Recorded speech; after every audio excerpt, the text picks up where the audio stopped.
Na kusalimu kupitia jina la Yesu Kristo. Imempendeza Mungu jioni ya leo injili yake Yesu Kristo ikapate kuhubiriwa kwa watu wote. Basi matumaini yangu mzima, unaposikia sauti hii, ni sauti ya injili kwa watu wote. Kabla ya yote nitaenda kuomba. Asante mtakatifu, asante mwaminifu, Mungu wa Ibrahimu, Isaka na Yakobo. Bwana, nami ni wasaa mwingine tena imekupendeza wewe Bwana, injili yako ikapate kuhubiriwa. Bwana, tunaomba uwezeshi wako na Roho wako Mtakatifu awezaye kushuhudia ulimwengu dhidi ya uovu wote, dhidi ya dhambi zote, nami ni kupitia jina la Yesu Kristo uliye mwaminifu. Amina.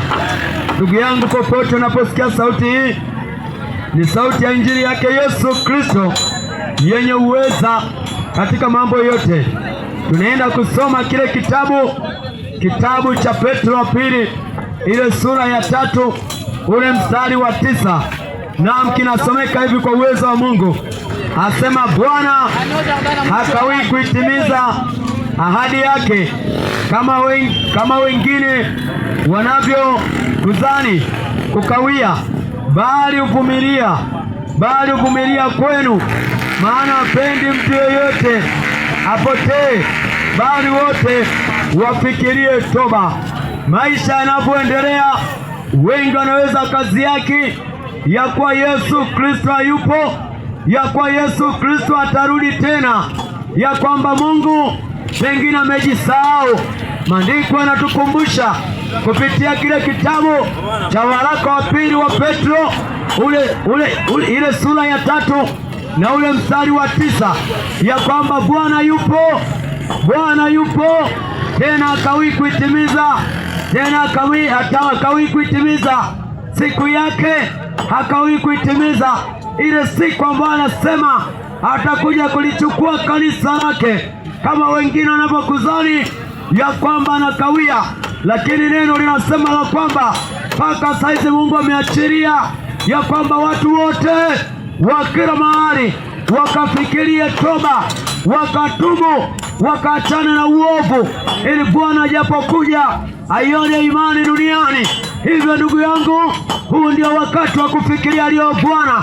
Huu ndio wakati wa kufikiria maisha yako. Huu ndio wakati wa kukaa chini na kupiga hesabu ya kwamba Bwana akishuka leo, wewe utakuwa ni mgeni wa nani? Wewe utalipwa kwa matendo gani uliyoyatenda? Wewe utalipwa kwa kazi gani uliyoifanya? Maana Mungu ametuumba sisi sote tupate kumwabudu yeye, tupate kumtumikia yeye. Hajatuumba tukawa watumwa wa biashara, hajatuumba tukawa watumwa wa uzinzi, hajatuumba tukawa watumwa wa pombe, hajatuumba tukawa watumwa wa ulevi, bali lipo kusudi la mwanadamu kuwepo duniani. Mungu alimfanya mwanadamu kwa mkono wake ili kila mwanadamu apate kumwabudu yeye. Ndugu yangu, wakati wa toba ni sasa, wakati wa kufikiria toba ni sasa, wakati wa kugeuka dhidi ya uovu wote, wakati wa kugeuka dhidi ya matendo yote. Umekuwa ni msingiziaji, inakupasa utubu. Umekuwa ni mlevi, inakupasa utubu. Umekuwa ni mzinzi mwasherati, inakupasa utubu. Mungu anaamuru toba kwa watu wote. Toba ni kugeuka, toba ni kugairi na kuachana na ubaya wa kila namna. Hilo ni agizo la Mungu kwa viumbe vyote, iwe ni mwanaume, iwe ni mwanamke. Mungu anaamuru watu wapate kugeuka. Inawezekana. Usiseme itakuwaje, usiseme nitachaje pombe, usiseme nitachaje uzinzi. Amini kile Mungu anasema. Mungu hawezi akaamuru kitu ambacho hakiwezekani. Ana hakika kabisa yeye atakayesikia, yeye mwenye masikio ya kusikia, atamwamini Yesu Kristo, atamwamini Mungu kwa kila anachosikia. Ndugu yangu, geuka kwa matendo machafu. Ufalme wa Mungu umekaribia.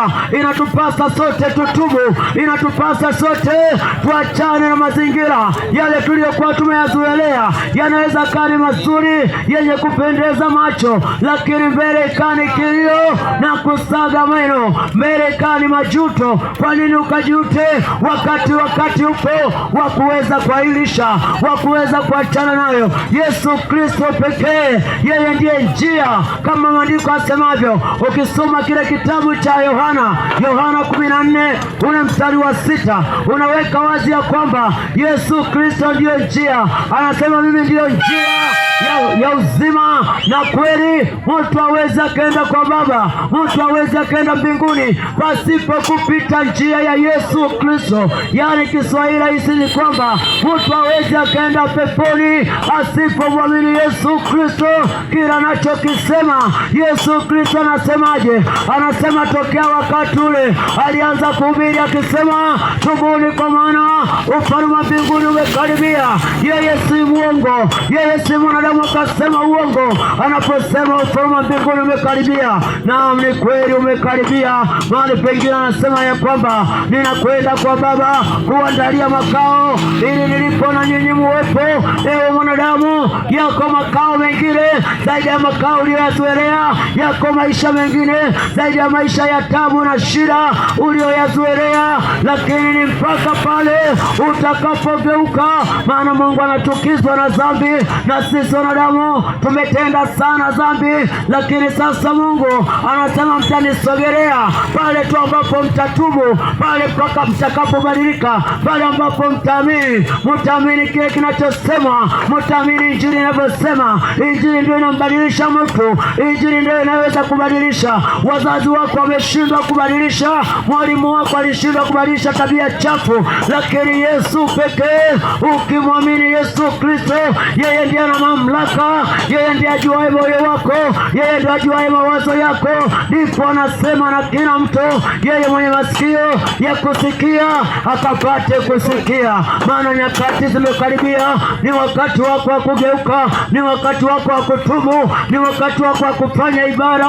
Uko mbali na ibada wewe, unaabudu wapi wewe? Unamwabudu nani wewe? Mwabudu Mungu aliye hai. Mungu anasema usiabudu kitu kingine, usikifanyie kitu chochote kwa mfano wa Mungu. Heri mwamini Mungu, heri mwabudu yeye.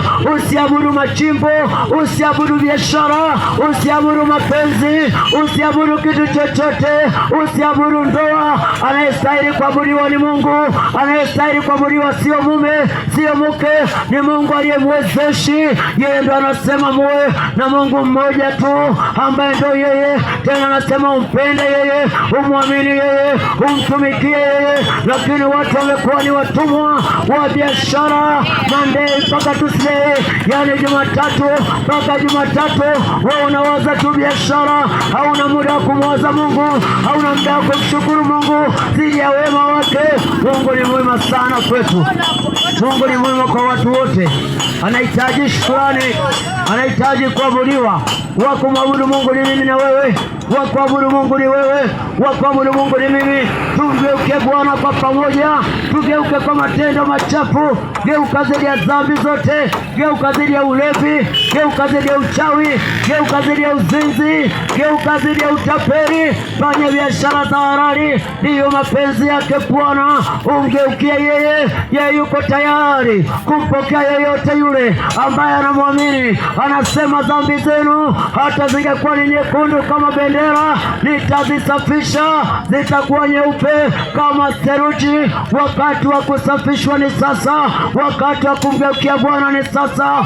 Umetenda sana dhambi, umezini sana wewe binti, wewe binti, neno linasema na wewe umekuwa ni mzinzi sana, umetoka na waume za watu.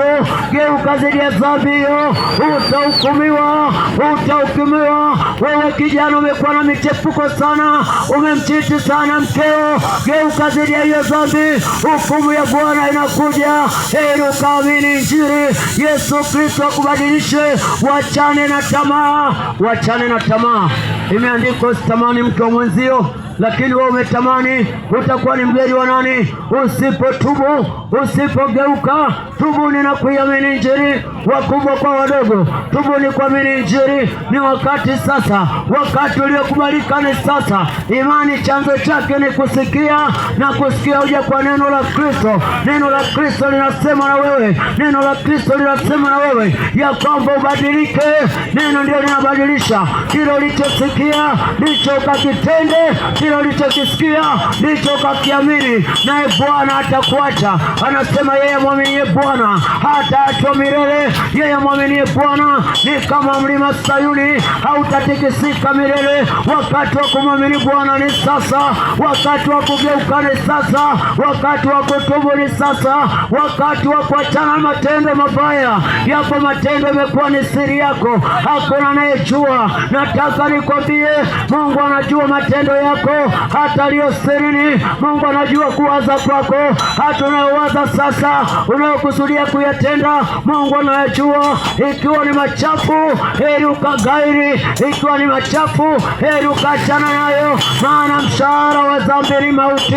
Mshahara wa dhambi ni mauti, mshahara wa dhambi ni kifo, mshahara wa dhambi ni jehanamu, ambako hakuna tena msamaha, hakuna tena Injili, bali ni kujuta dhidi ya maisha uliyopita, bali ni kujuta dhidi ya matendo uliyoyaishi. Heri mwamini sasa Yesu, heri sasa ugeuke. Angali bado unaishi. Tunaokoka tukiwa duniani, baada ya kufa kuna uokovu. Ukifa na dhambi utahukumiwa, ukifa na uasherati, ukifa na uzinzi, ukifa na matendo yote unayodanganya watu, yupo anayoyaona. Hayo ndio atakao kuhukumu. Anasema hakuna neno ambalo litakuwa limefichwa, hata aliyonena sirini yatafichuliwa, hata aliyonena kwa simu yako yatafichuliwa ile siku. Lakini ukigeuka na kutubu, anasema ukitubu hata zikumbuka dhambi zako tena, unafanyika kwa kiumbe kipya ndani ya Kristo. Yeye aminiye Bwana, ya kale yamepita, tazama anakuwa mapya. Ukimwamini Yesu Kristo, yale yote uliyoyatenda, yote yale, zote zile dhambi ulizozitenda, anakusafisha. Maana mwana wa Adamu ana mamlaka ya kusamehe dhambi duniani. Wale walio duniani wanasamehewa dhambi na Yesu Kristo pale tu watakapomwamini. Ndugu yangu, mwamini Yesu, yamini Injili ya haki. Yesu Kristo pekee, yeye ndiye anaokoa. Hakuna namna yoyote mwanadamu anaweza ukajiokoa zaidi ya kuamini Injili. Asante kwa kusikiliza neno la Bwana. Ninaenda kuomba. Asante Mtakatifu, wewe uliyemwezeshi Bwana, neno lako limesikika. Mwenye masikio ya kusikia Bwana, kasimame naye.